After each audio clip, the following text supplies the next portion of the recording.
नंदी के पास आकर बैठते हो या नंदी के पास आकर खड़े होते हो, जाने से पहले नंदी के पास खड़े होकर शंकर भगवान का जब वापिस दर्शन करते हो, उस समय पर दृष्टि तुम्हारी नहीं होती, दृष्टि उस परमात्मा की और नंदी की हो जाती है कि अब उस नंदी के भाव से देखा।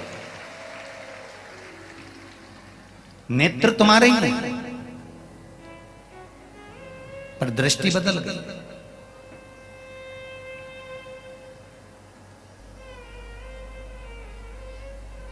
5 मिनट में व्यक्ति की दृष्टि बदल जाती है। 5 मिनट का 1 सेकंड लगता है, दृष्टि बदल जाती है। वृंदावन काई के लिए जाते हो? भगवान के दर्शन करने के लिए। बोलो सही है कि गलत है? आगरा काई के लिए जाते हो? ताजमहल जम के बोलो देखने के लिए। किसी ने ये कहा कि ताजमहल का दर्शन करने जा रहे हैं? जो भी बोलेगा एक ही बात कहेगा, ताजमहल देखने के लिए जा रहे हैं और वृंदावन भी जाएंगे, वहां दर्शन कर कर आएंगे। बोलने का तरीका बदल गया कि वृंदावन जाएंगे तो दर्शन कर कर आएंगे, आगरा जाएंगे तो ताजमहल देख कर आएंगे। देखने में और दर्शन में अंतर है। देखते हैं तो काम जागता है और दर्शन करते हैं तो काम समाप्त हो जाता है। देखने में काम जागता है। फिल्म दर्शन करने के लिए नहीं जाते, फिल्म देखने के लिए जाते हैं।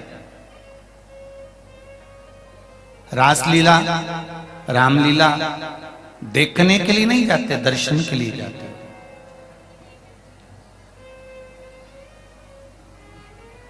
गार्डन, बगीचा देखने के लिए जाते हो और अपने सागर में जितने मंदिर बने हैं इनका दर्शन के लिए जाते हो। देखने में काम जागेगा, देखने में लोभ जागेगा, देखने में आसक्ति जागेगी, देखने में वासना जागेगी, देखने में तृष्णा जागेगी। सब कुछ। कोई अच्छे कपड़े पहनकर आया तो तुम्हारे भीतर भाव उत्पन्न हो गया कि भाई मैं भी ऐसे सिलवाऊंगी। उसका महल देखा, कुर्सी देखी, सोफा देखा, मैं भी ऐसा करूंगा। देखने में अहंकार भी जाग रहा है, काम भी जाग रहा है, लोभ भी जाग रहा है, आसक्ति भी जाग रही है, तृष्णा भी जाग रही है, वासना भी जाग रही है। पर दर्शन करने पर, जब परमात्मा के हम दर्शन करते हैं, जब भगवान की चौखट पर जाते हैं, भगवान के द्वार जाते हैं, तब हमारे भीतर से सब कुछ समाप्त हो जाता है। दर्शन मतलब काम, आसक्ति, लोभ, तृष्णा का शमन।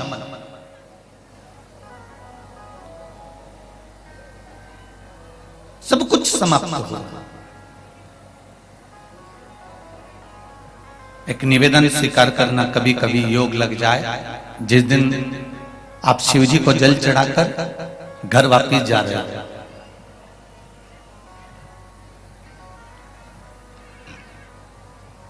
एक बात आपको कही थी, ध्यान में होगी शायद। जो पक्के श्रोता हैं, कथा कहीं ना कहीं सुनते ही रहते हैं, कभी टीवी पर, कभी मोबाइल पर, कभी आस्था चैनल पर, कभी फेसबुक पर, कभी यूट्यूब पर। कथा नहीं भी आती तो पुरानी कथा निकाल कर सुनते रहते हैं। तो उनको स्मरण होगा, एक बात कही थी कि शिवजी को जल चढ़ाने के बाद में कलश को खाली लेकर नहीं आना है। किस किस ने सुना था? सुना था सबने? रखिए, बहुत बहुत धन्यवाद आप लोगों को। शिवजी को जल चढ़ाने के बाद कलश खाली लेकर नहीं आना। हमें उस कलश में शंकर भगवान के चढ़ा हुआ थोड़ा सा, आधी चम्मच से भी आधी चम्मच, एक चुल्लू का एक जरा सा जल उस कलश के अंदर लेकर आना है। और वो जल अपने पूरे द्वार पर, घर पर, व्यापार में या अपने घर में प्रवेश करते समय छींट लिया, पान कर लिया या दे दिया। उससे क्या होगा? क्या प्राप्त होगा?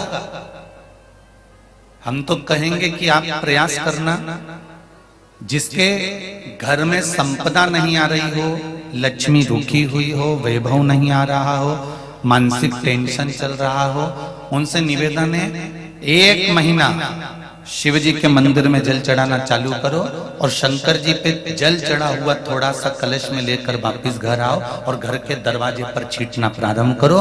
देखो संपदा आना प्रारंभ होती है कि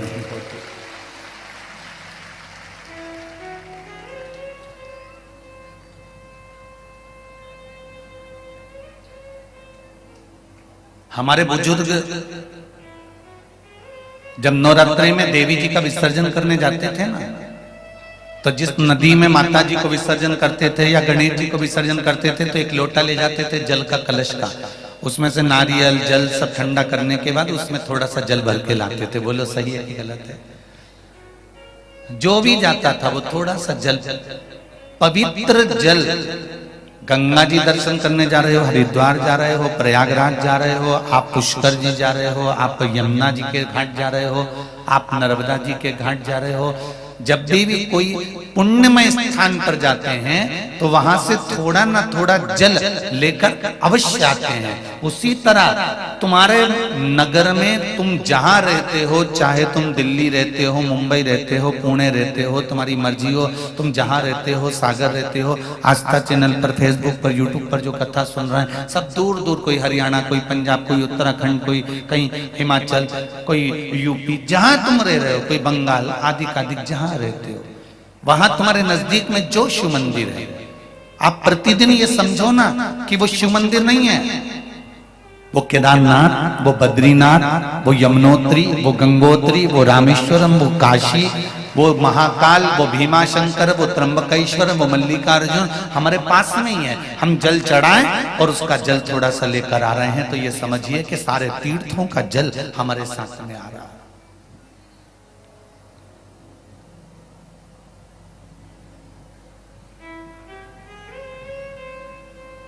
एक बार श्री वेदव्यास जी महाराज सुखदेव जी महाराज से बात संवाद कर रहे थे,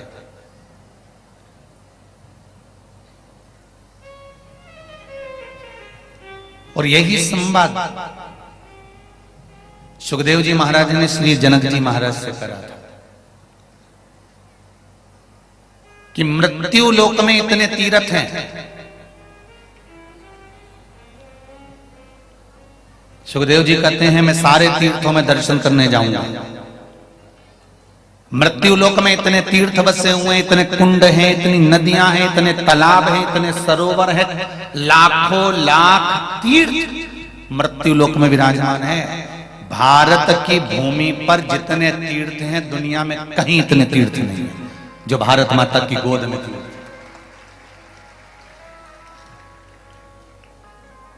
पग पग में तीर्थ है। सुखदेव जी महाराज ने कहा जनक जी महाराज से कि आप मुझे गुरु मंत्र दे दो, मैं आपका शिष्य बन जाऊं और सारे तीर्थ घूमता फिरूं। तो जनक जी महाराज ने कहा अगर मैं तुझे गुरु मंत्र दे दूंगा वो मना नहीं है, पर गुरु मंत्र की एक दक्षिणा होती है, वो दोगे क्या तुम मुझको?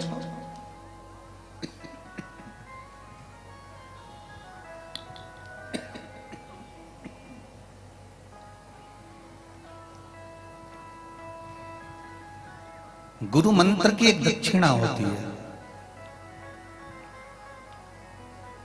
क्या आप मुझे वो दोगे? जनक जी ने जैसे ही कहा तो सुखदेव जी महाराज के मन में आया कि गुरुजी ऐसी कौन सी दक्षिणा मांगने वाले हैं। बोलो सुखदेव जी वो दक्षिणा देने को तैयार हो? सुखदेव जी ने कहा अगर मैंने गुरु मंत्र ले रहा हूं तो दक्षिणा भी दूंगा।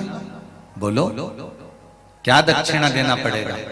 तो सुखदेव जी महाराज से राजा जनक जी ने कहा कि तुम्हें सन्यासी नहीं बनना है, तुम्हें तपस्वी नहीं बनना है, तुम्हें साधु नहीं बनना है, तुम्हें संत नहीं बनना है। सुखदेव जी से कहा तुम्हें गृहस्थी बनना है, विवाह करो, शादी करो, घर में बच्चे हों, हमें गृहस्थ आश्रम धारण करना है। सुखदेव जी कहने लगे गुरुजी मैं तो गृहस्थ आश्रम में रहना नहीं चाहता, मैं गृहस्थ आश्रम में पढ़ना नहीं चाहता। जनक जी ने कहा साधु बनना सरल है, तपस्वी बनना सरल है, साधक बनना सरल है, गंगा नर्मदा यमुना के घाट पर एकांत में बैठकर भजन करना सरल है, पर गृहस्थाश्रम में पत्नी और बच्चों के बीच रहकर भगवान की एक माला जपना कठिन है। इसलिए सबसे बड़ा आश्रम है गृहस्थ आश्रम।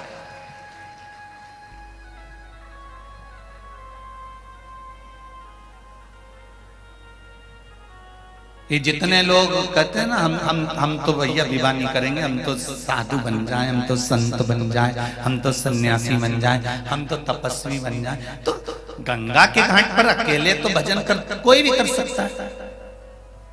अकेले राम तो कहीं पे भी डोलते फिरो, कौन मना करे जी। पर विवाह करने के बाद पत्नी, बच्चे, कुटुंब और कबीले के साथ में रहकर भजन करना कठिन है।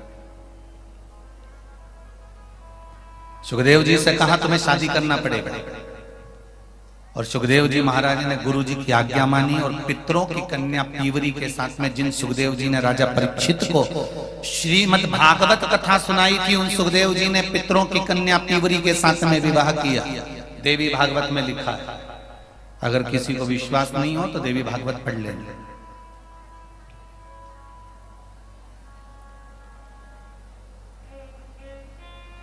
पितरों की कन्या पीवरी के साथ में सुखदेव जी का विवाह हुआ। लड़के हुए, एक लड़की हुई जो अणु नाम के राजा के साथ में भी आई। सुखदेव जी महाराज फिर बाबा जनक जी के पास पहुंचे और राजा जनक जी के पास जाकर सुखदेव जी ने कहा, गुरुदेव आपने मुझे विवाह के जंजाल में फंसा दिया, अब मैं सारे तीर्थों में कैसे जाऊंगा, सारी नदियों में, तालाब में, कुंड में, बावड़ी में स्नान कैसे करूंगा। लाखों तीर्थ हैं मृत्यु लोक में, इन सारे तीर्थों का दर्शन मैं कब करूंगा। तब जनक जी महाराज ने कहा, सुखदेव जी तुम्हें सारे तीर्थ में जाने की जरूरत नहीं है, जहां पर संत बैठकर भगवान का सत्संग कर रहे हो, जहां प्रवचन और सत्संग चल रहा हो, जहां शिव महापुराण की कथा और भागवत रामायण चल रही हो, वहां जाकर बैठ जाना, सारे तीर्थों का दर्शन एक साथ हो।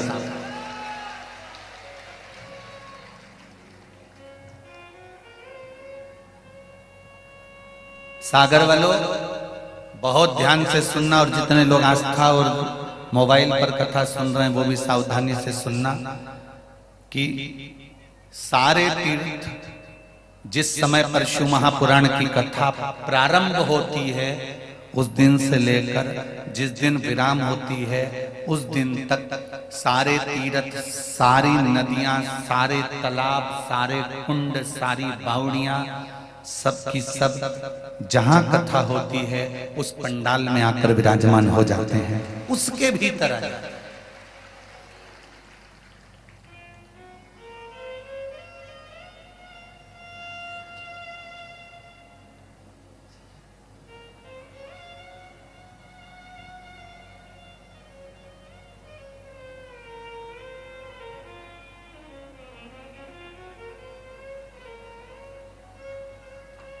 कभी विचार किया आप लोगों ने, जिस जगह पर कथा होती है, जहां पोथी रखी होती है, सारा की सारा पंडाल, सारा की सारा टेंट उसी पोथी के ऊपर जो टेंट लगा होता है उसी से जुड़ता हुआ क्यों चले जाता है?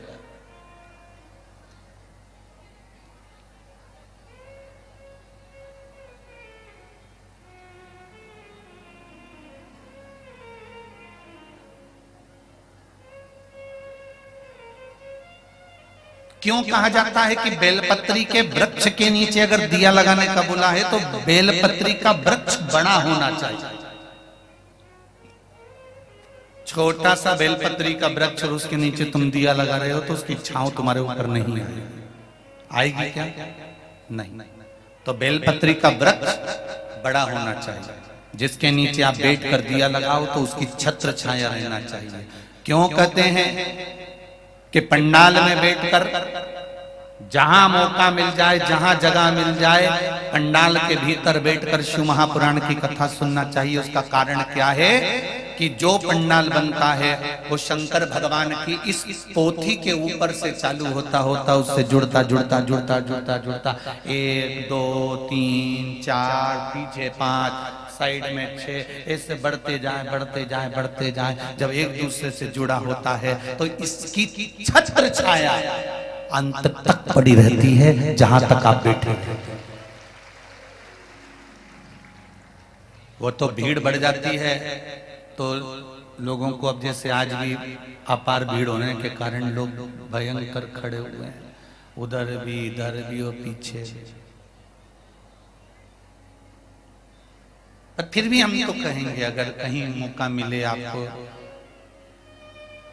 जगह मिल जाए तो बैठने का भी प्रयास करना।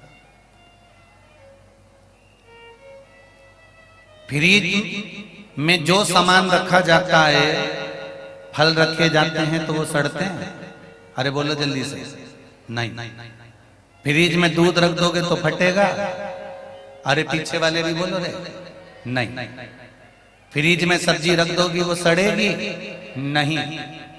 फ्रिज में अगर तुमने सामान रखा है तो वो खराब नहीं होता।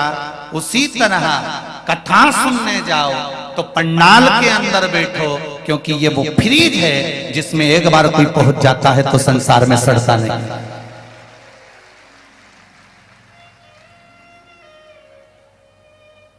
संसार में सड़ने से बचना है। काम, लोभ, आसक्ति, वासना, तृष्णा, मोह, ये सब मनुष्य को सड़ाने वाला है। इससे परे होना है हमको। इसलिए सत्संग में जाकर बैठने का प्रयास करा करो, प्रयास करो।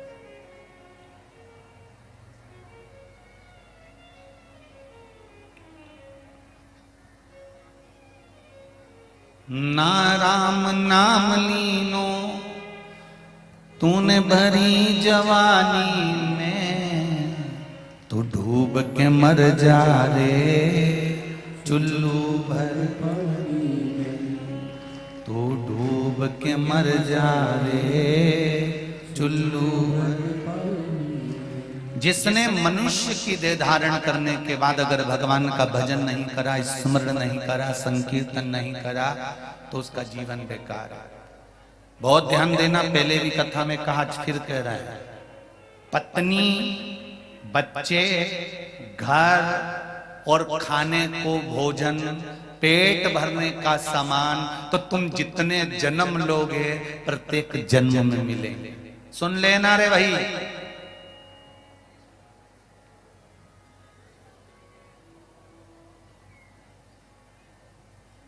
84 लाख योनियों में जितने तुम्हारे जन्म होंगे, प्रत्येक जन्म में तुम्हारी पत्नी भी होगी, तुम्हारा पति भी होगा, प्रत्येक जन्म में तुम्हारे बच्चे भी होंगे, प्रत्येक जन्म में तुम्हें भोजन भी मिलेगा, प्रत्येक जन्म में तुम्हें रहने के लिए पृथ्वी मिलेगी, घर भी मिलेगा।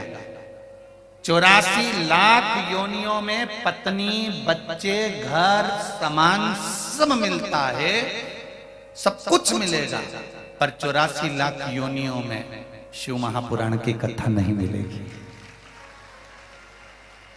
ये शिव महापुराण की कथा तो केवल मनुष्य के लिए है, मानव की योनि के लिए। इसलिए कहा नौकरी करो, सर्विस करो, धंधा करो, बिजनेस करो, जो तुम्हें करना है सब करो, पर साथ में परिवार को चलाते चलाते शिव महापुराण की कथा, भगवान का भजन कीर्तन करते चलो। तुम्हारे पास समय नहीं रहता तो इतनी कमाई में से थोड़ा थोड़ा पैसा बचाकर दुकान में भी एक टीवी लगवा लो, और उस टीवी में कुछ मत करो, केवल 2 बजे से 5 बजे तक, जब तक शिव महापुराण की कथा है उस समय तक उसको चालू कर कर बैठ जाओ। भले तुम ग्राहकी करो, भले तुम सारा काम करो, पर एक बात याद रखना, एक शब्द भी अगर कान में चले गया तो हो सकता है कि जिंदगी संवर जाए। थोड़ा सा ले,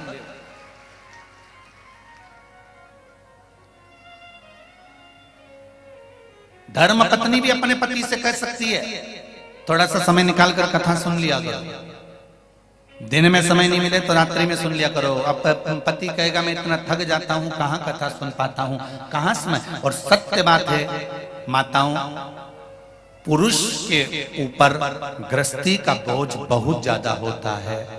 आपको लगता होगा कि बस दुकान पर जाकर बैठ गए या नौकरी करने पहुंच गए, बस सवेरे से जाते हैं, जूते मूते पहने, बढ़िया टाई फाई लगाई और खूब जोरदार सब खा पी के नाश्ता वास्ता कर कर और पहुंच गए अपनी नौकरी पर। शाम को आए और आराम से बस बैठ गए और खाया पिया सो गए। पर ये नहीं है। एक व्यक्ति चाहे नौकरी कर रहा हो, चाहे बिजनेस कर रहा हो, एक पुरुष हो चाहे स्त्री हो, उसके ऊपर गृहस्थी का जब बोझ होता है ना भाई, तो वो ही जान सकता है कि उसके ऊपर कितना बोझ है।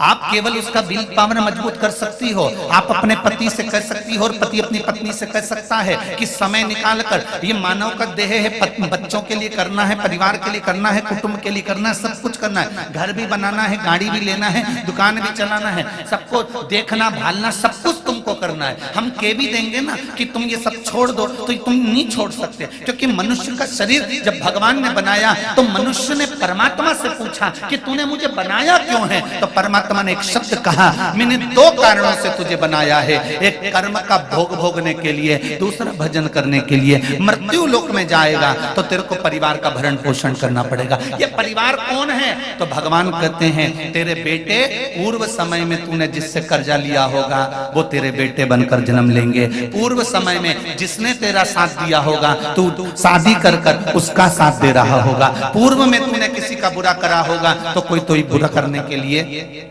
तेरे पास में आ जाएगा। कोई तुम्हारा धन खाकर भाग जाए तो रोना मती। भगवान कहते हैं कि पूर्व में तू उसका खाकर चले गया था, मर गया था, तो आज तेरा खाकर वो चले गया। इतना सारा पैसा एक जगह पर लगाया, एक कंपनी में लगाया, एक बैंक में जमा करा, मालूम पड़े बैंक की भाग गई। तो ये कैसे भाग गई? तुमने तो विश्वास करा था, पूरा काम करा था, कागज तैयार थे, सब लिखा पड़ी थी, कोई प्लाट तुमने लिया था, उस पर किसी ने कब्जा कर लिया।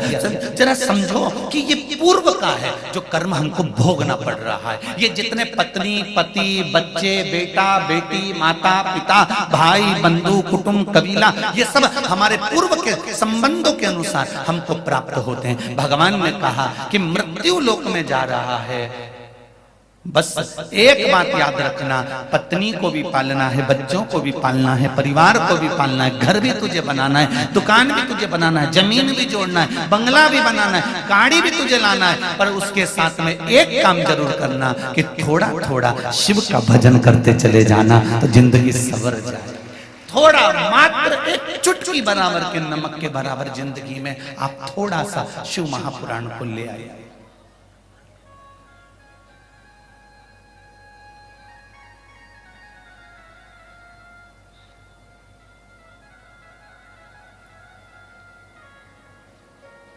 एक सिस्टर पत्र लिखी है कक्ष में, सवेरे जब मिले थे उस समय पर पत्र आया है। उस पत्र में कृष्ण है, गुरुदेव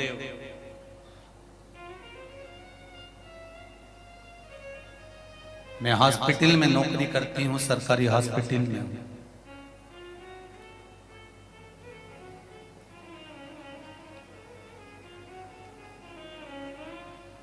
सिस्टर नहीं है वो जो पौछा आदि कादिक लगाती हैं, कार्य करने वाली माँ। उन्होंने कहा कि हम बर्ड बॉय लिखा था, कुछ ऐसा लिखा था उसमें, तो हम उसकी नौकरी करते हैं। हॉस्पिटल में बच्चा जन्म भी ले रहा है,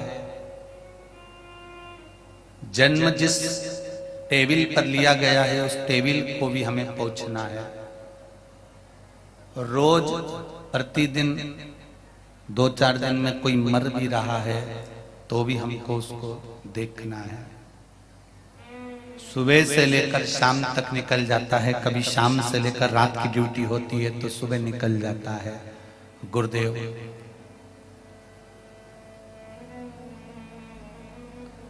उस बीच में हम मंदिर नहीं जा सकते, पर हम घट की जिभ्या से श्री शिवाय नमस्तुभ्यं हम जपते हैं। और 2-3 दिन में अगर समय मिल जाता है, जैसा भी नाइट की ड्यूटी होती है तो दिन में हम मंदिर चले जाते हैं, तो क्या हमारी पूजन को शिव स्वीकार करेंगे कि नहीं करेंगे? तो जिस बहन ने प्रश्न किया था उस बहन को मैं नमन कर कर कहता हूं कि तुलसीदास जी ने भी एक ही शब्द लिखा है रामचरितमानस में कि कलयुग केवल नाम आधारा। कलयुग में नाम की आधारशिला है। घट की जिह्वा से अगर आप काम करते करते भी उस परमात्मा का नाम ले रही हो तो ये निश्चित है कि वो एक दिन मिलेगा जरूर।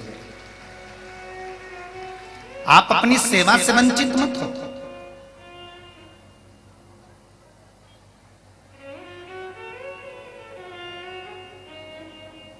आप अपनी सेवा से वंचित मत हो।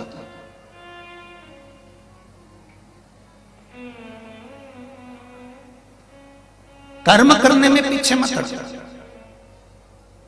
अगर आपकी सेवा की नौकरी है जिस कर्म में आप लगे हो उसको दिल से करो। मनुष्य की देह है तो झूठ भी बोलना पड़ेगा, कपट भी करना पड़ेगा, बेईमानी भी करना पड़ेगी, छल भी करना पड़ेगा। कली काल में जन्म हुआ है, तुम सतयुग में पैदा नहीं हुए हो, और ना तुम त्रेता में ना तुम द्वापर में पैदा हुए, कलयुग में पैदा हुए हो। इसलिए घर को चलाने के लिए तुम्हें झूठ भी बोलना पड़ सकता है, बेईमानी भी करना पड़ सकती है, छल भी करना पड़ सकता है, कपट भी करना पड़ सकता है। पर ये सब कुछ तुम करो, अपने परिवार को चलाने के लिए कर रहे हो, इसका ध्यान करना। पर इसके साथ एक काम जरूर करना, ये सब कुछ तुमने किया क्योंकि परिवार को चलाना था, बच्चों को पालना था, परिवार को लेकर चलना था, थोड़ा सा आगे बढ़ना था। पर उसके साथ एक काम करो कि देव अधिदेव महादेव का मंत्र जाप, ओम नमः शिवाय, नमः शिवाय या श्री शिवाय नमस्तुभ्यम, ये भी ना कर सको तो कम से कम 1 लोटा जल शंकर के मंदिर में जब चढ़ाओ तो उनसे कहकर जरूर आना कि मैं तेरे दरवाजे पर आने के काबिल नहीं हूं, क्योंकि मैं झूठ बोलता हूं, मैं छल करता हूं, मैं कपट करता हूं, मैं बेईमानी करता हूं, मैं प्रपंच करता हूं, तेरे मंदिर में आने के लायक नहीं हूं। पर मैंने सुना है, बेटा जब गंदगी में गिरता है, बेटा जब नाली में गिरता है, बेटा जब कीचड़ में गिरता है, गंदे बेटे को, नाली में पड़े हुए बेटे को पड़ोसी कभी गोदी में नहीं लेता। कोई लेता है? तुम्हारे रिश्तेदार कीचड़ में गिरे हुए बच्चे को कभी गोदी में नहीं लेंगे, ना उसे गले लगाएंगे। पर कीचड़ में गिरे हुए बच्चे को अगर गोदी में लेती है और लेता है तो उसका माँ और बाप लेता है। उसी तरह हम कितने भी बुरे हैं पर तू गोदी में लेगा, ये निश्चित।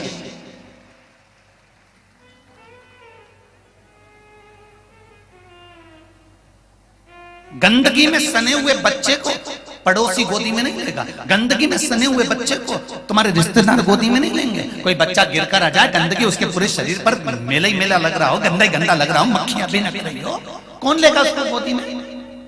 कोई नहीं। केवल एक माँ रहती है, गोदी में उठाया, लेकर चल दी, तुरंत उसका स्नान कराया, वॉशरूम में ले गई, कपड़े से पोंछा, उसके बाद भी कहती है रोना मती, मैं ले जा रही हूँ ना तुझे, चुप हो जा, बिल्कुल चुप हो जा। और माँ उसको गले से लगाकर, बाप उसको गले से लगाकर और वॉशरूम तक लेकर जाएगा, स्नान कराएगा, वापिस उसको क्लीन कर देगा, वापिस साफ कर देगा। वो बेकार कपड़े बाथरूम में पटक देगा धोने के लिए, अच्छे कपड़े बच्चे को पहना देगा। शरीर में अगर बदबू भी आ रही होगी तो थोड़ा सा पाउडर लगा देगा। उसी तरह मेरा भोलेनाथ है, जिंदगी में तुमने कपट करा, छल करा, बेईमानी करी, प्रपंच करा, सब कुछ करा, पर देव अधिदेव महादेव के मंदिर जाना मत छोड़ना, उसके दरवाजे जाना, जिससे वो बाप तुमको साफ कर सके, वो माँ तुमको क्लीन कर सके और भक्ति का पाउडर लगाकर तुम्हारे शरीर को फिर सुगंधित कर सके। उस माँ बाप का दरवाजा मत छोड़ना, उस माँ बाप का द्वार नहीं छोड़ना, परमात्मा की चौखट नहीं छोड़ना। कलयुग में आए हो, हम कह देंगे तुमको कि जिंदगी भर सत्य बोलो, तो तुम सत्य नहीं बोल पाओगे। एक बार पत्नी ने तुम्हारे पास आकर पूछ लिया कि मैं कैसी लग रही हूं, तुमने कह दिया हरी घास में भैंस जैसी लग रही है, तुमने सत्य बोला, उसको बुरा लग जाएगा, दूसरे दिन तुम आके चली जाएगी। इसलिए संसार में आने के बाद तुम्हें झूठ बोलना पड़ेगा। वो कैसी भी लगे तुम्हें हमेशा कहने लगेगा क्या जोरदार लग रही है, वो कैसी भी लगे पर तुमको हमेशा बड़ाई करना पड़ेगी। भोजन में मिर्ची भी तेज हो गई तो तुम बोल नहीं सकते, फिर भी कहोगे भोजन बहुत अच्छा बना। नमक तेज हो गया तो भी तुम्हें कहना पड़ेगा कि नमक अच्छा बना। और कितना भी क्रूर से क्रूर तुम्हारी सर्विस में, नौकरी में कोई अच्छा ऐसा ऑफिसर आ गया जो दिन भर तुमसे चिढ़ता, दिन भर चिढ़ता, उसके बाद भी तुमको उसको सलूट मारना ही पड़ेगा, अच्छे से बोलना ही पड़ेगा। मन नहीं करे तो भी बोलना पड़ेगा, तो भी कहना पड़ेगा good morning sir, good day sir, तो भी कहना पड़ेगा यस सर।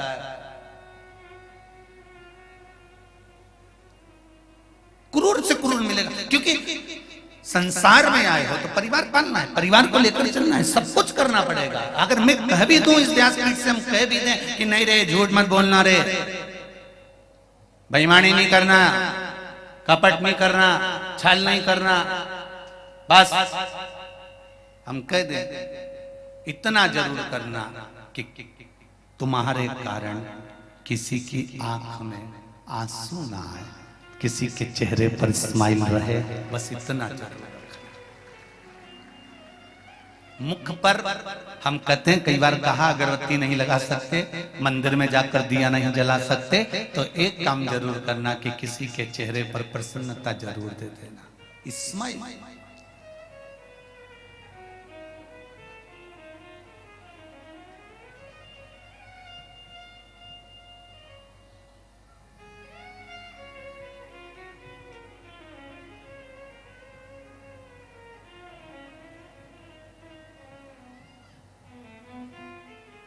सत्य की ओर चलो,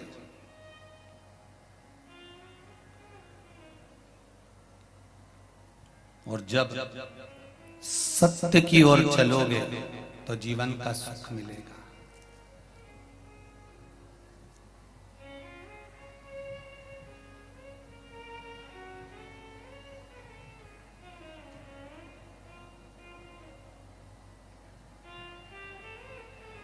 महाराज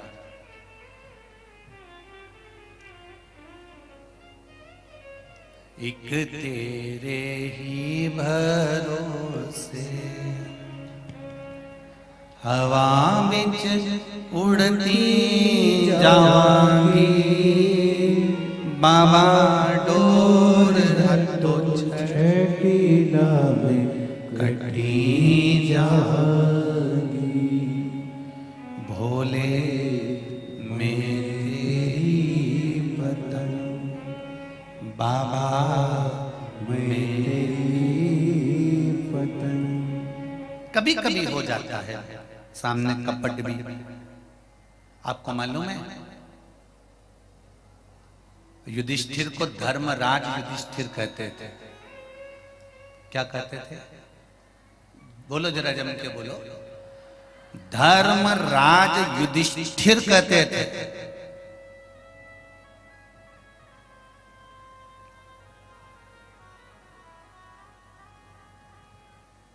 उसके बाद भी युधिष्ठिर को थोड़ी देर के लिए नरक जाना पड़ा था।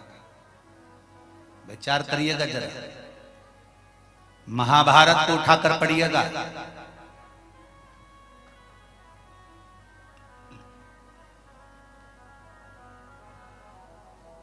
युधिष्ठिर और नरक, हाँ, धर्मराज कहते हैं उसको, धर्म की ध्वज धारण करने वाला है, और वो नरक चले गया। हाँ, कारण क्या था? केवल एक, पांडवों में केवल एक युधिष्ठिर ऐसे थे जो 7 शरीर बैकुंठ गए थे। जब बैकुंठ में गए तो बैकुंठ में जाकर उन्होंने देखा कि पूरे बैकुंठ में उनके द्रौपदी नहीं मिली, अर्जुन नहीं मिला, नकुल नहीं मिला, सहदेव नहीं मिला, भीम नहीं मिला। तो उन्होंने पूछ लिया बैकुंठ में, ये मेरे भाई बंधु कहां हैं?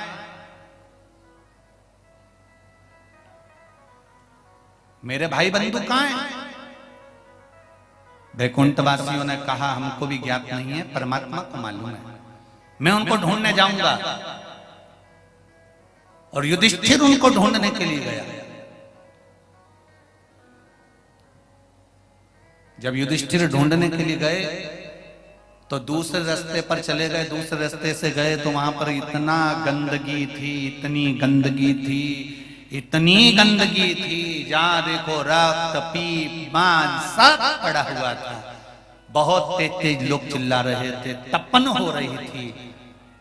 युधिष्ठिर उसमें प्रवेश कर गया, उस रास्ते पर, उस रोड पर, उस मार्ग पर।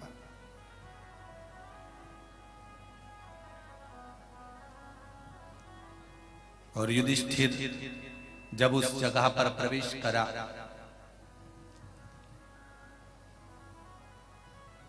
युधिष्ठिर जब उस जगह पर पहुंचे, तब वहां पर जितने लोग खड़े थे कारागार में, वो सब आवाज लगाने लगे, भैया मत जाओ, वापिस मत जाओ, आप वापिस मत जाओ। युधिष्ठिर ने पूछा, ये कौन लोग हैं? तो कहा, ये नरक भोगने वाले हैं। अच्छा, आप वापिस मत जाओ।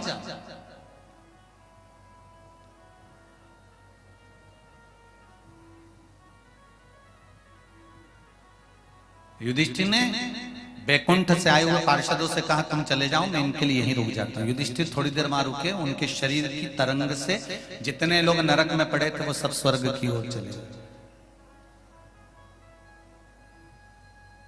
थोड़ी देर बाद युधिष्ठिर घूमते घूमते वापस बैकुंठ में पहुंच गए। बैकुंठ में भगवान विष्णु मिले और भगवान विष्णु से बैकुंठ अधिपति से युधिष्ठिर ने पूछा, ये बताओ कि मैं वहां गया था वो कौन सी जगह थी?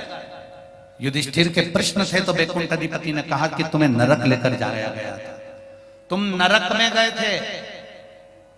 धर्मराज युधिष्ठिर ने कहा, मैंने जिंदगी भर पुण्य करा, सत्कर्म करा, मैंने हमेशा अच्छा काम करा, इसके बाद भी मुझे नरक क्यों भेजा गया? तो भगवान विष्णु ने कहा कि तुमने नीचे पृथ्वी पर युद्ध के दौरान एक छल कर दिया था, एक कपट कर दिया था। क्या कपट करा था?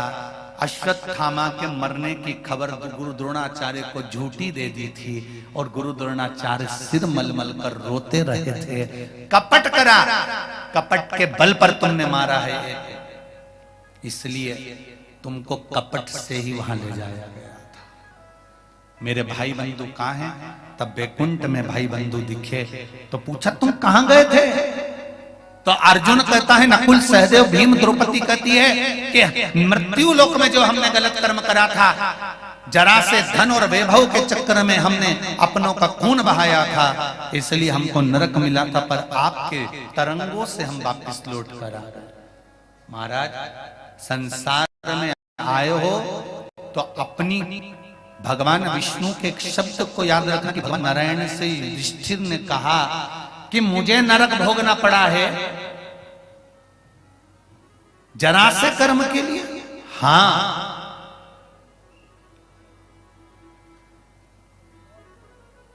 जरा से कर्म के लिए। हां, भीष्म पितामह ने भी तो कुछ कर्म बेकार करे होंगे, उनको नरक नहीं मिला है क्या? भगवान नारायण ने कहा, सुनो युधिष्ठिर, भीष्म पितामह दिन में जो युद्ध करते थे वो रात में जाकर भगवान कृष्ण से कह देते थे कि आज मैंने युद्ध में इतनों को मारा है और उनके प्राण चले गए मेरे कारण। अपने मन की बात वो कृष्ण से कहते थे। जब अपने मन का उद्गार, अपने भीतर का गलत काम हम परमात्मा के सामने कह देते हैं तो परमात्मा उसको स्वीकार कर कर वहीं की वहीं समाप्त कर देता है। वहीं की वहीं। फाइल जब तक तुम्हारे ऑफिस में है, फाइल तुम्हारे पहचान वाले के ऑफिस में है, तब तक तुम कुछ भी मिटवा सकते हो, लिखवा सकते हो, पर फाइल दूसरी जगह पहुंच गई तो न मिटेगा न लिखेगा। उसी तरह शिव महापुराण की कथा कहती है, आपने कपट करा, आपने बेईमानी करी, आपने छल करा, आपने झूठ बोला, आपने प्रपंच करा, सब गलत काम आपने करे। मृत्यु लोक में आने के बाद आपने सारे गलत काम करे। गलत काम करने का प्रायश्चित एक है, प्रतिदिन शंकर के मंदिर में जाकर एक लोटा जल चढ़ाकर, एक बेलपत्र चढ़ाकर, शिव के मंदिर में नंदी के पास बैठकर शंकर भगवान से अपने किए हुए पाप को मन की मन भगवान से कह देना कि मैंने आज ऐसा कर्म कर दिया, मैंने किसी का दिल दुखा दिया होगा, मैंने ये कर दिया होगा, बाबा आप संभाल लेना। अपनी भाई की बात भगवान तक कहो तो थोड़ा सा अपने हृदय की बात शिव से कहो तो। जब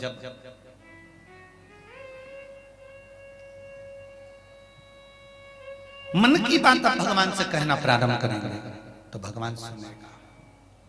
चलो एक बात आप लोगों से आज पूछते हैं, व्रत क्यों किया जाता है? बोलो रे सागर वाली जी,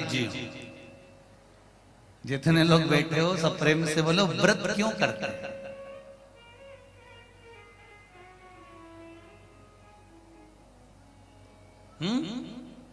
बोल दो जल्दी से, व्रत क्यों करते हैं? क्यों एकादशी आती है? क्यों प्रदोष आती है? किस लिए?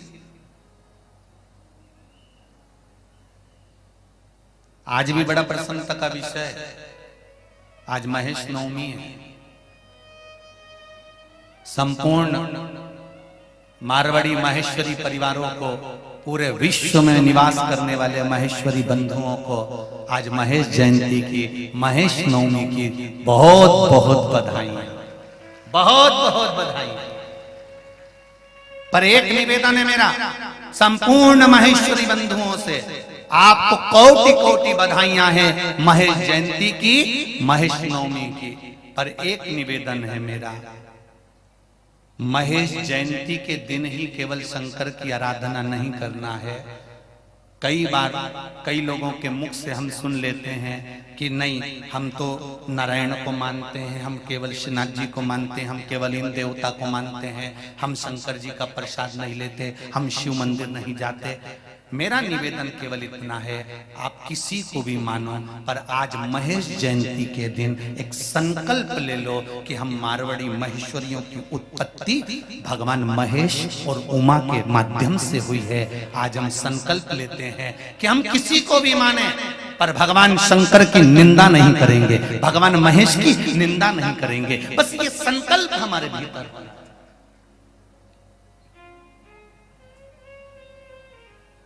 कोटि कोटि बधाइयां संपूर्ण विश्व में निवास करने वाले महेश्वरी बंधुओं को आज महेश नवमी की, महेश जयंती की बहुत बहुत बधाई।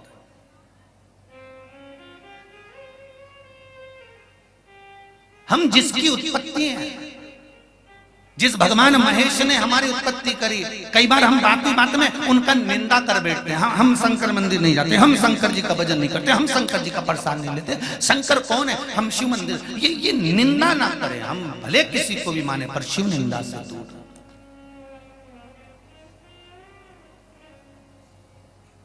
भगवान महेश की संतान है, माता पिता हैं आपके, उनकी निंदा ना हो, और ना निंदा सुनना ना निंदा करना। बहुत बहुत बधाइयां हैं महेश जयंती की, महेश नवमी की संपूर्ण विश्व को।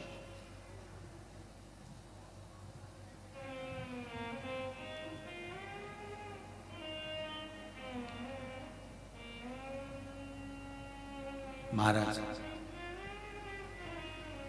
शिव मंदिर में जाकर अपने दिल की बात कहना प्रारंभ कर दीजिए।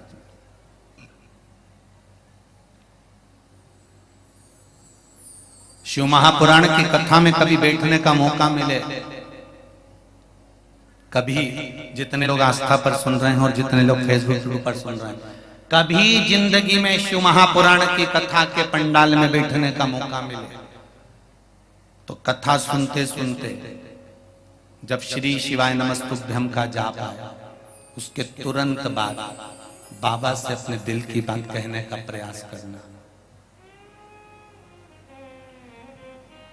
जब कोई कथा वक्ता श्री शिवाय नमस्तुभ्यम शिव महापुराण के मूल मंत्र को बोले, जैसे भागवत का मूल मंत्र है ओम नमो भगवते वासुदेवाय, रामचरितमानस का मूल मंत्र है सीताराम राम राम सीताराम, गीता का मूल मंत्र है श्री कृष्ण शरणम,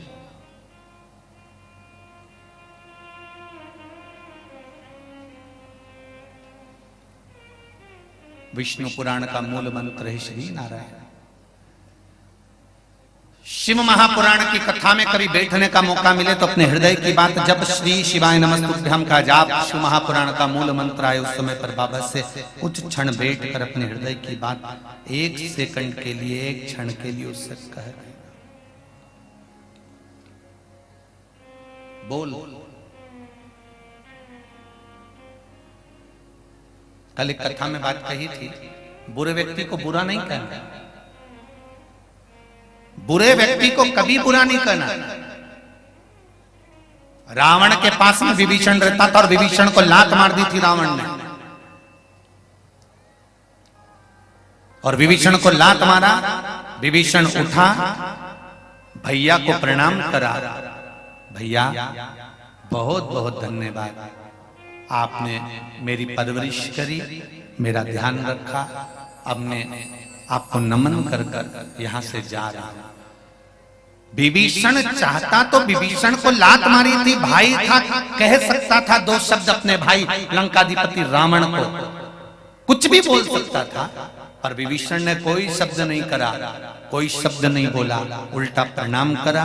प्रणाम कर कर विभीषण वहां से उठकर दूरी बनाकर चले गया। शिव महापुराण की कथा कहती है, कोई आपको अपशब्द कहता है, ताने देता है, गाली देता है, आड़ा टेढ़ा बोलता है, उसको पलट कर अपशब्द नहीं कहना है। बस एक काम विभीषण जैसा करना। विभीषण ने रावण से दूरी बना ली थी, कहीं दूर चले गया था। आप भी उससे मिलो पर व्यवहार की दूरी बना लीजिए कि अब हमको इससे ज्यादा व्यवहार नहीं रखना। शब्द के तीर।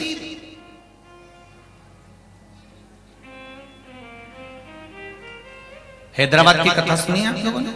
उसमें एक बात कही थी, गोली और बोली। सुनी थी? गोली का घाव, बंदूक से निकली हुई गोली का घाव भरा सकता है, पर मुख से निकली हुई गोली का घाव जिंदगी भर नहीं भराएगा।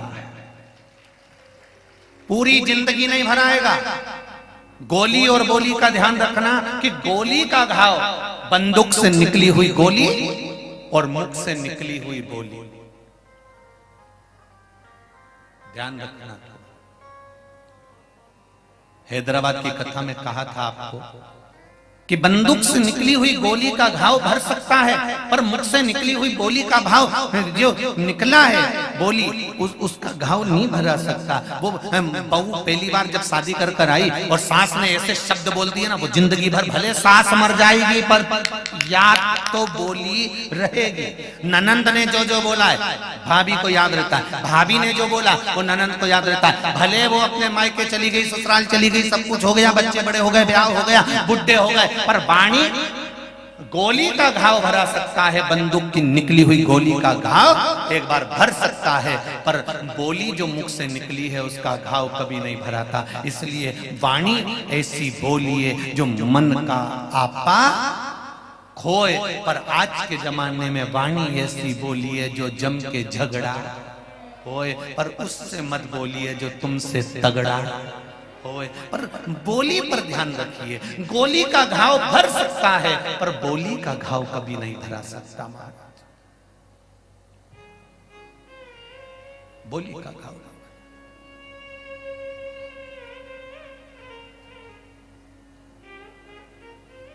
आसाई पे राम जी से दूजिया सच छोड़ दे, रिश्ता एक शिव जी से दूजा रिश्ता तोड़ दे।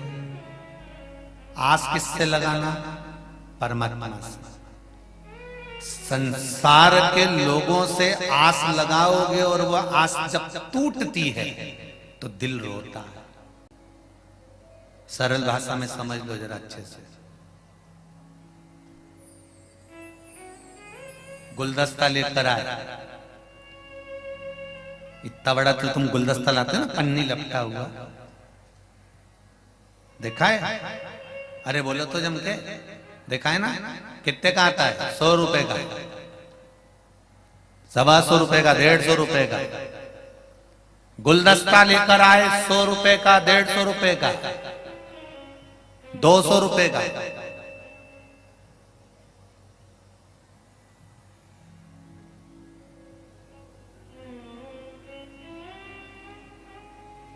पानी का मटका लेकर आए 60 रुपए का, छोटा सा, इतना बड़ा 50-60 रुपए का पानी का मटका लेकर।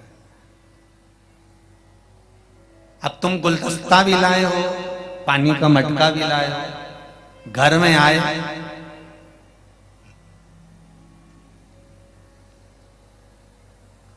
और घर में आने पर पानी का मटका रखा और वो मटका फूट गया, तुम्हें दुख होगा कि नहीं होगा? बोलो जन के जरा। अरे बोलो जी जी, दुख होगा कि नहीं होगा? होगा ना। अब जरा विचार करिए, पानी का मटका लेकर आए, वो घर में लाकर फूट गया, तो तुमको दुख हुआ, तो तुम्हें दुख होना ही नहीं चाहिए। आवाज आ रही है, सरसर आ रही है, देखिए जरा उसको। पानी का मटका तुम लेकर आए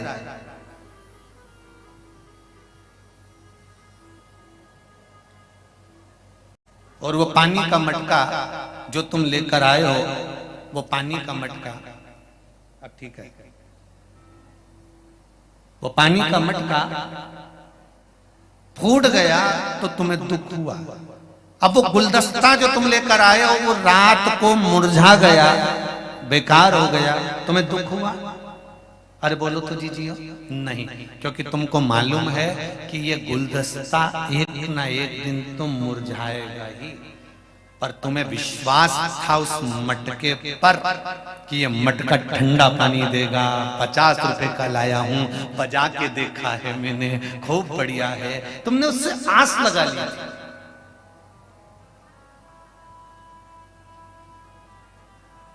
उस मटके से तुमने आस लगा ली थी।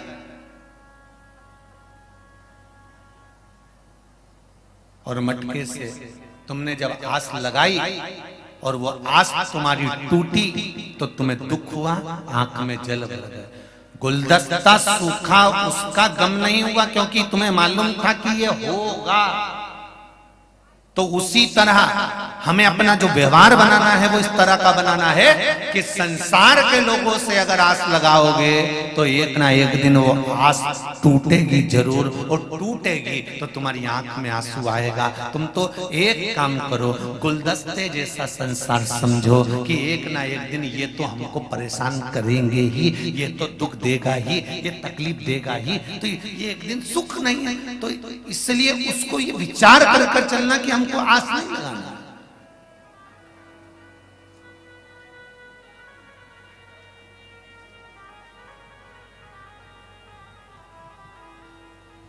हमें आस केवल एक देवरिदेव महादेव से लगा, केवल एक आशा एक राम जी से, दूजी आशा छोड़ दे, नाता एक शिव जी से, दूजा नाता तोड़ दे। साधु संगे राम रंग, अंग अंग रंगिए, जाई विधि राखे राम, ताहि विधि रही। किया अभिमान तो फिर मान नहीं पाएगा, होगा वही प्यारे जो मेरे राम जी को आएगा।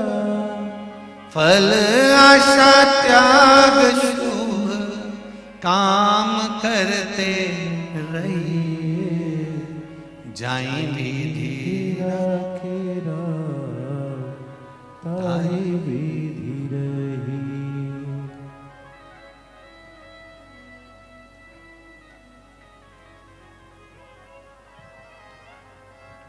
जिस हिसाब से भगवान रखे उस हिसाब से भजन में लगे, भजन महाराज।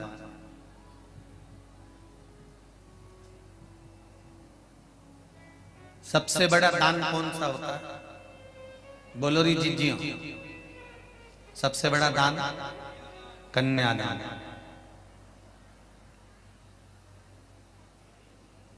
बोलो बोलो, कन्यादान, फिर अन्नदान,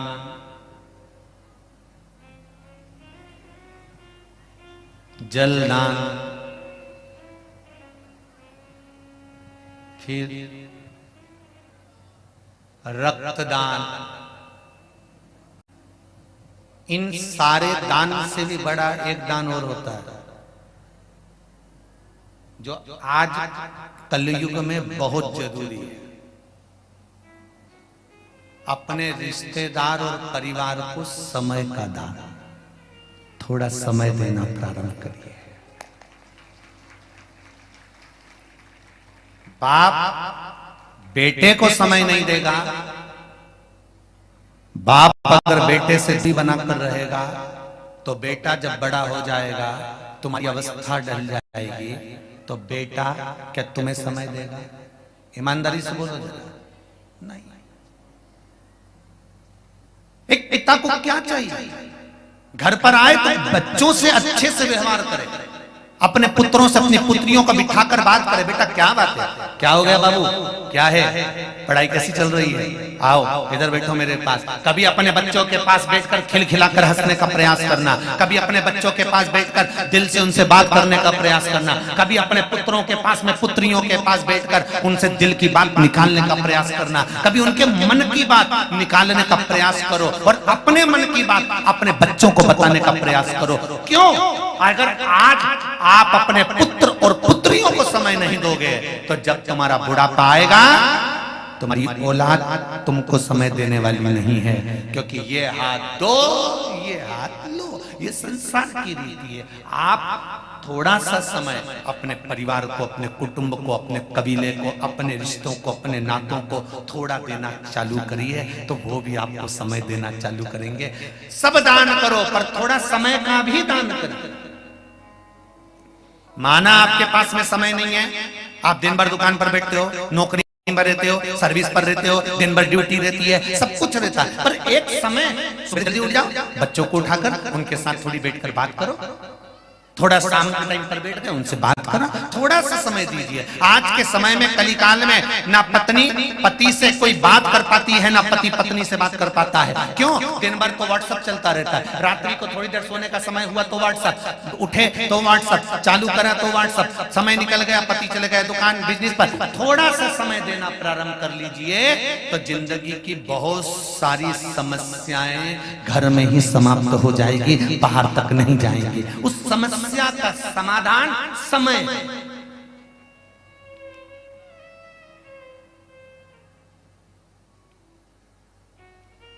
थोड़ा सा समय निकालना प्रारंभ करो और जैसे परिवार के लिए समय निकालो, थोड़ा सा डेंटिंग पेंटिंग के लिए समय निकालो, ऐसा ही थोड़ा सा समय परमात्मा के मंदिर जाने का भी निकालना प्रारंभ कर लीजिए कि मुझे वहां जाना है। सारी समस्या का हल मात्र एक लोटे जल में वो बल। ये पत्र आया देखिए,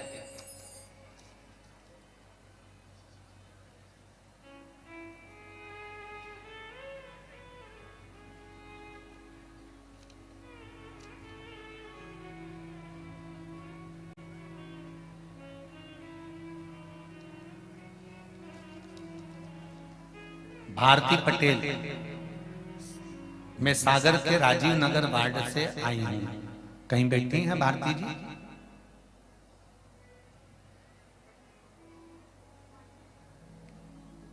कहीं बैठी हो तो हाथ जरूर हिलाइए। भारती जी पटेल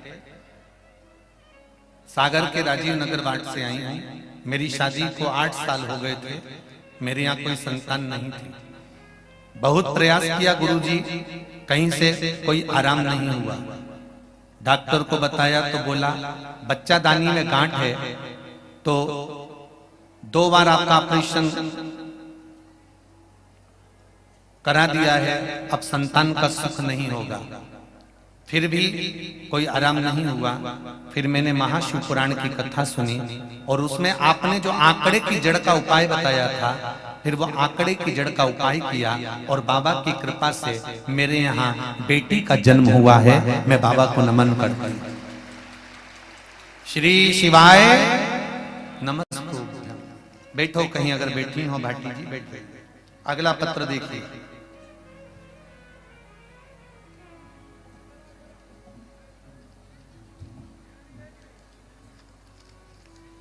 सारे पत्र बहुत सुंदर सुंदर हैं महाराज।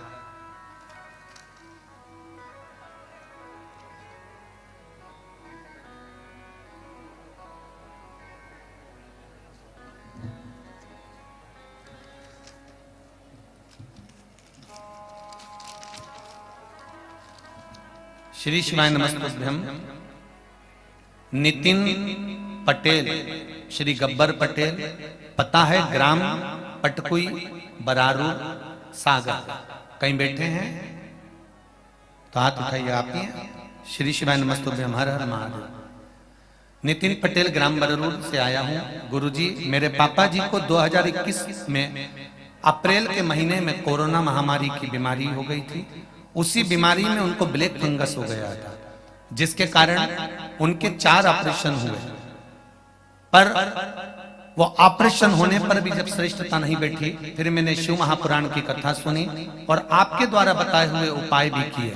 प्रदोष काल में अबीर लगाकर धतूरा चढ़ाना प्रारंभ किया और रात्रि में 9:15 पर, जैसा आपने बताया है, एक कथा में आपको वर्णन करा था कि रात्रि 9:15 का एक समय ऐसा होता है जिस समय में शंकर भगवान की अगर पूजन करी जाती है तो भारी से भारी बीमारी, अगर कैंसर जैसी भी रोग है, तो वो धीरे धीरे समाप्त होने लगता है और व्यक्ति ठीक होने लगता है।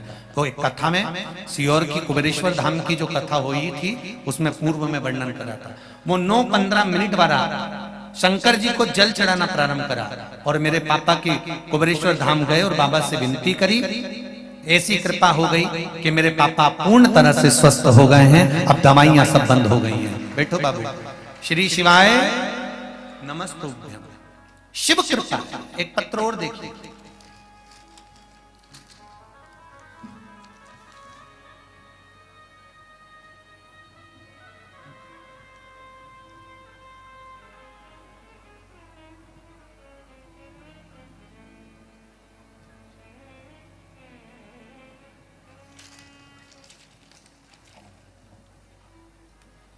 मैंने तेरे ही भरोसे, ओ बाबा तेरे ही भरोसे, हवा बिच उड़ती जाऊंगी, डोर है तो छड़ी ना मैं कटी जाऊंगी। बाबा मैं तेरी पतंग, ओ भोले मैं तेरी पतंग, हवा बिच उड़ती जावांगी, बाबा डोर हथो छठी ना मैं कटी जाऊंगी। श्री शिवाय नमस्ते। श्रीमती कीर्ति मिश्रा, बूदा बहु मंदिर दमोह मध्य प्रदेश से है। कहीं बैठी हैं?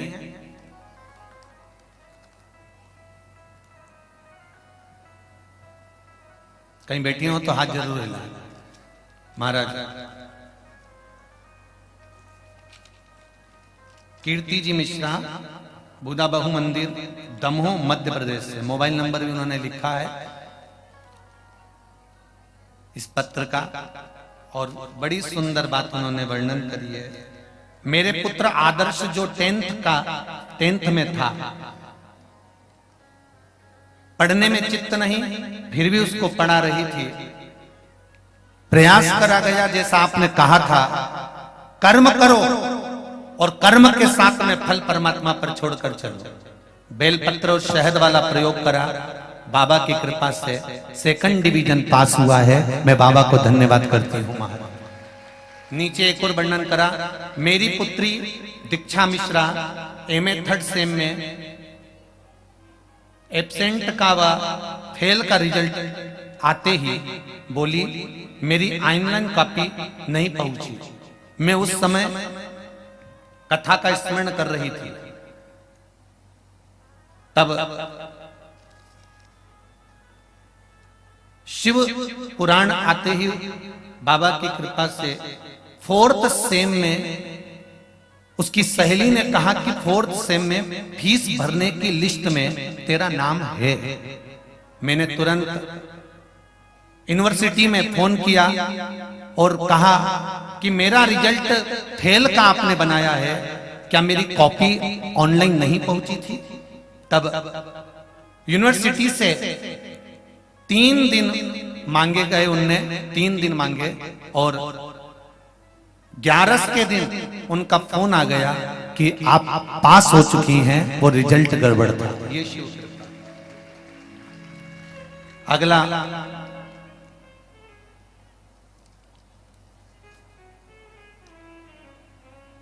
पशुपति व्रत का वर्णन करा गया है। फिर उनके पत्र में ऐसे कई भाव आप लोगों ने वर्णन करे हैं महाराज, जो शिव भक्ति के दिल से अगर आप शंकर की आराधना कर रहे हो, शिव जी के मंदिर जाते हो तो शंकर जी के मंदिर में आपको कुछ मिलता है? अरे बोलो तो जम के। वहां कोई तुम्हें प्रसाद देता है क्या? वहां तुमको कोई सामान देता है क्या? कुछ नहीं।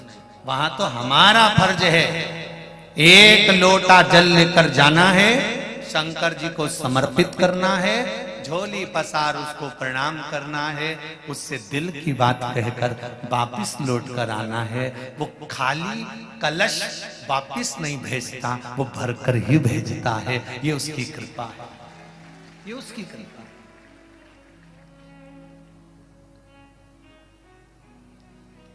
महाराज, उसके भजन का बल है ही ऐसा।